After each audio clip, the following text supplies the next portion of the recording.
Harka fuunee hordoftoota keebeekii toobii nageenya koo kan jaalalaaf kabajaa bakka jirtan maraatti isiniif haa ta'u jecha warra chaanala kana faarataatan sabskiraayib gochuun dhorsiinaa viidiyoo daawwachuu laayik sheerii fi yaada qabdan koomentii irratti barreessuu hin dagatinaa isiniin jedha. Viidiyoo birootii walitti deebineetii jirra bakka walitti deebine jechaa turtii keessan aga viidiyoo kana har'aatti akka na waliin turtan affeerraa kuusa guddaadha. Egaa har'a akkuma asirratti argaatii jirtanii keekii mummuraa jira jechuudha. Keekii nyaachuu yookiin keekii hojjechuun hawwisiiseetii jira. Kwaaddanyaa koo kan hiriyaa koo kenna bukkee jirtu waliin keekii ajaa'ibaa baay'ee minyaa'aa fi hojiin isaa immoo salphaa ta'e hojjedheetiin jira jechuudha. Akkamittiin hojjetama keekiin maaliiti maalirraa hojjetama isa jedhu kun viidiyoon isiniif hojjetameetii jira. Video sanarraa ibsasaa kan isiniif kennuta isin wanni isinirraa eegamu yoo jiraate viidiyoo jalqabaa qadumaatti caqasuudhaan wanna tokko baruudhaaf wanna isaa baruuf akkamittiin hojjetama maalirraa hojjetama isa jedhu hordofuun kan keessaan ta'a jechuudha. Egaa akkuma asirratti argitanii keekii kana hojjechuudhaaf keekii paawundii jedhama maqaansaa. Keekii bakka kamittillee maashinii kamiin alattillee harka keenyaan hojjechuu dandeenyudha. Garuu waan as gubbaarratti maashiniin waanuma jiruuf hin fayyadame malee injiru yoo ta'e illee harkaan hojjetamuu ni danda'a jechuudha. Keekiin kun garuu keekii baay'ee filatamaa ta'e keekiin kun jechuudha. Maqaan isaa akkuma isin jedhee keekii paawundii jedhama. Egaa as gubbaarratti kan fayyadame buuphaa yookiin hanqaaquu afurii urgoo yookiin zabaadii isa jedhamu lama akkasuma zayitiin illee ni barbaachisa akkasuma vanilaan illee ni barbaachisa akkasuma sukkaara illee ni barbaachisa akkasuma zayitii fi pikin paawudarii jechuudha. Hagasaa garuu isinitti himuu hin dandeenye viidiyoo kanarratti yeroo jedhu pikin paawudariin hamma kanatu ga'a sukkaara aga kanatu ga'a akkasuma buuphaan illee aga kanatu ga'a jechuu hin danda'u sababni isaa baay'ina namaarratti yookaan immoo haga feetan isintu beeka isintu murteeffata jechuudha. Nama lamatu mana keessa jira nama lamatu keekii kana nyaachuu barbaade waan ta'eedhaaf agasaa xiqqeessee hojjechuu danda'a jechuudha. Garuu wanti barbaachisu dirqama buuphaa fi vaniilaa bishaan yookiin isa dhangala'aa vaniilaa wiiteer isa jedhamu zabaadii yookaan urgoo lama sukkaara illee ni barbaachisa. Akkasuma pikin paawudarii keekii kamillee hojjechuudhaaf pikin paawudariin fayyadamuun dirqamadha. Pikin paawudarii sana garuu hagasaa kananitti dabalee akkasitti hojjedhee tilmaamaan himuu hin danda'u maaliif xiqqeessee waan hin hojjedheefi isinis akka kanaatti hojjechuu hin qabdanii jechuudha. Xiqqeessitanii kan hojjetan yoo ta'e haguma licii yookiin bukoo kana kof gochuu danda'u fayyadamuu dandeessu jechuudha. Inni guddaan garuu maaltu barbaachisa isa jedhu irratti kan xiyyeeffate jechuudha viidiyoon kun. Kanaaf iyyuu jalqaba irratti akkuma argaatii jirtanii harkaanis hojjetamuu hin danda'a maashiniin alatti isiniin jedheetiin jira. An garuu maashina waan jiruudhaan maashinii kana fayyadame jalqaba irratti wanna ni godhee akkaataatti eegaluusaa jechuudha. Buuphaa yookiin hanqaaquu kana maashiniidhaan rukute kun akkuma argitanitti buuphaan xiqqoo fooliin isaallee yoo seeraan rukutamne ta'e namatti hin tolu maashiniidhaan seeraan rukute kana jidduutti immoo osoo hojjechaa jiru dirqama ooveniin banamuu qaba jechuudha. Keekii tokko hojjechuudhaaf erga hojjennee hojii isaa xumurree booda oovenii keessa galchinee oovenii sana irratti kan oon goonu yoo ta'e keekiin sun seeraan bahuu dhiisuu danda'a. Kanaaf otoo hojii sana hin xumuriin ooveniin oonii yookiin banamuu qaba jechuudha. Maaliif ho'aa yeroo ta'e keessa galuu waan qabuudhaaf. Kanaaf oovenii kiyyaamani banadheetiin jira. San booddee buuphaa kana maashiniidhaan erga rukutee booddee vaniilaan itti dabalaa jechuudha. Vaniilaa waterii foolii buuphaa sanaa irraatii kan balleessu jechuudha. Buuphaan xiqqoo foolii ni qabanii taane sana irraatii kan balleessuudhaafi vaniilaa waterii sana fayyadamee amma walitti rukutaatii jira jechuudha. Yoo wanni barbaachisu asuma gubbaarratti argamaatee jira. Wanni alaatti fidee dabalu yoo jiraate zayita qofaatu bakka kanarra hin jiru. Kanaaf buuphaan kun seeraan rukutamuu qaba jechuudha. Yoo seeraan hin rukutamne ta'e keekiin suni ta'uu hin danda'a. Akka bishaan wayii kan keessatti uummatu ta'a jechuudha. Buuphaan seeraan kan hin rukutamne ta'e kanaaf buuphaan dirqama seeraan rukutamuutii qaba. Akkasumallee foolii sana irraa balleessuudhaaf jecha amma kana kunoo zabaadii yookiin urgoo kiyyaan itti dabalachaa jira jechuudha. Urgoon kun kan inni gargaaru keekii kanaadhaa fi baay'ee lallaafee ispoonjii akka ta'uuf jechuudha. Akka lallaafuu fi garuu kana malees hojjechuu dandeenya. Biyya keenya keessatti wanna kana fayyadamuudhaan dhiisnee noormaalii keekii noormaalii hojjechuu hin dandeenya. Garuu ani amma waan jiruuf yookiin immoo waan itti dabaluu barbaade urgoo kana lamaan fayyadamee jechuudha.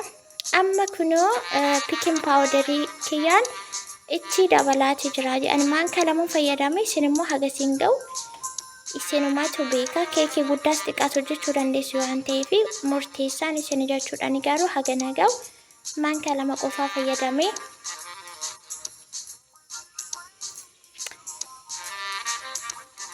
Achiin booda ammallee maashiniidhaan rukutuun qaba. Seeraan rukutamuu qaba jechuudha. Yoo walirratti irra kan itti daddabalamuudha yoo ta'e keekuun sun seeraan hojjetamee bahuu hin danda'u. Waan bishaan keessatti uummata jechuudha. Hin bokoku. Kofillee hin jedhu. Kanaaf iyyuu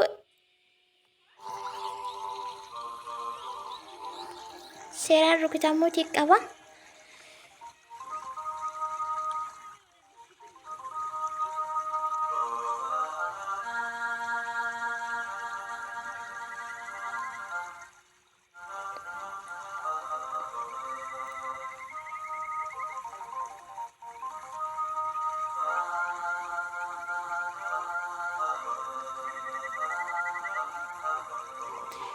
Amma bakka kanatti duqeetii yookiin daakuu itti dabalachaa jira jechuudha. Daakuun lakkoofsa tokkoffaa sadarkaa waan qabuudhaa fi sawwan keessaa ani lakkoofsa tokkoffaa jechuudha kan filadhe. Daakuu kana lakkoofsa tokkoffaa burcuqqoo 3 jechuudha kan fayyadamee jiru. Burcuqqoo 3 nagaa jedhee kan tilmaamee isiniin jedheera.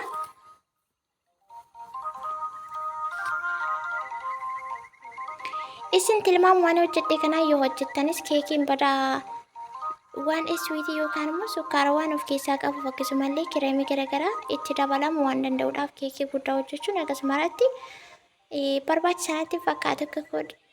Kanaafuu tilmaam waan hojjedhe kanaanis yoo hojjettan wanna tokko rakkoo uumuu hin qabu. Garuu affeeraa tokkodhaaf manatti waan akka baarisdee kabajuu tokkoof kan hojjetan yoo ta'e dirqama keekiin guddachuu qaba. Namni affeeraa sanarratti argamu baay'eedha yoo ta'e haala nan hojjedhe kana yookiin xiqqeessitanii kan hojjettan yoo ta'e isiniif ga'uu dhiisuu danda'a isa jedhuuf malee akkasumarratti keekii guddaan kun badaa barbaachisaan ittiin fakkaatu akka gooti maaliif iswiitii waan ta'eef. Egaa kabajamtoota daawwattoota kiyyaa kunoo amma ergan daakuu itti dabaladhee booda akkuma isiniin jedhee maashinii kiyyaan rukutaan jira jechuudha. Hojiin isaallee baay'ee salphaadha. Akkuma duratti argitanii oofeniin amma banamee jira jechuudha. Hojiitti jira maaliif akka inni waan hin barbaadeef daarektii kana xumuree sirraa isa kana xumuree geettii gaafan oofanii keessa galchuu dirqama oofeniin sun ho'aa ta'uu qaba. Daqiiqaa murtaa'eetu keekii kana hojjechuuf kenname waan ta'eef gana osoo bukoo kana hin hojjetiin gaazillee hin banne yoo ta'e ergan bukoo xumurii gaazii kana banuudha yoo ta'e hin dhufu jechuudha. Keekiin sirrii hin ta'u. Kanaaf dura banamuutii qaba. So amma gaaziin hojiitti jira. Alallii bakka kanaa hojiitti jira. Amma gara xumuraa gahaa'uutti jira. Akkunoo paanii yookaan keekii magaagaraa yookiin kan irratti hojjedhullee qopheeffadheetii jira. Isa kanallee saayizii keessan isinumatu murteeffata. Kanaa gadi xiqqaanis ni jira. Guddaan ni jira keessaan kana filadhe. Amma kunoo dhumarratti ergan xumuree booda zayitii burcuqqoo walakkaa itti dabalaa jechuudha. Jalqaba irratti yoo dabalames rakkoo hin qabu. yaa wanna guddaa wanni utuma barbaachisaa ta'an beekuudha malee dura dabalamee booda dabalamee wanti jedhu keekii normaalii yookaan immoo paawundi keekii isa jedhamu waan ta'eef rakkoo hin uumu jechuudha. Kabajamoo daawwattoota kiyyaa erga zayitii kana burcuqqoo tokko itti naqee booddee ammas kunuu haala kanaan maashinuma sanaa rukutaa jira jechuudha. Yaa harkaanis hojjetamuu ni danda'a. Mammasaa illee hojjetamuu ni danda'a jechuudha.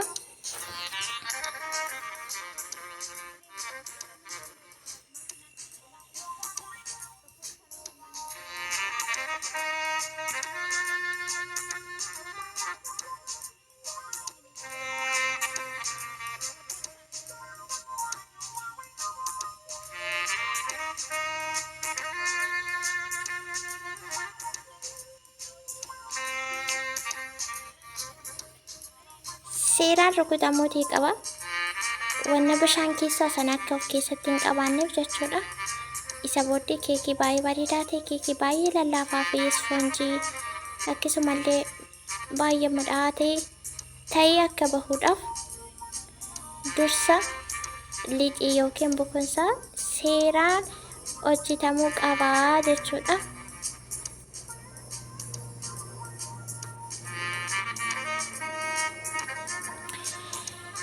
Erga san xumuree booddee kan inni irratti hojjedhu keekii kan irratti hojjedhu kana zayitii xiqqoo isheen fayyadamaa jechuudha. Maaliif jaalisa kun siraamikiidha garuu hin qabatu. Garuu booda yoo qabate kan gabbiniidhaaf zayitii xiqqoo jala buusee kunoo kanarra gahee jira jechuudha. San booddee kun ooveniin kiyyasii ho'ee waan jiruuf sana keessa godhaa. Kana fakkaata jechuudha keekiin keenya har'aa. Kun amma keekiin keenya sadarkaa kanarra gahee jira. Keekii baay'ee namatti toluuf keekii baay'ee mi'aadha. An garuu keekii badaa hin jaalladhu. Hiriyaan koo garuu keekii baay'ee ni jaallatti akkasumas sukkaarallee ni jaallatti. Yoo viidiyoon har'aa qabanneeti dhufnee kana fakkaataa viidiyoo kana akkasiin jaallattan shakkii isinirraatii hin qabnu waan qabaniin gabaabaa waan qabanis wal barsiisu waliif qooduu jedhamaa mitiira. Viidiyoo kana laayikii sheerii gochuu hin dagatinaa. Yaada qabdan immoo gama koomentiin nu beeksisaa. Viidiyoo birootiin agaa walitti deebinutti lafa jirtan nagaa fayyaa ta'a. Hamtuu gufuun isin hin argatiin jecha nagaan nuuf turaa isinin jaannaa. Baay'ee.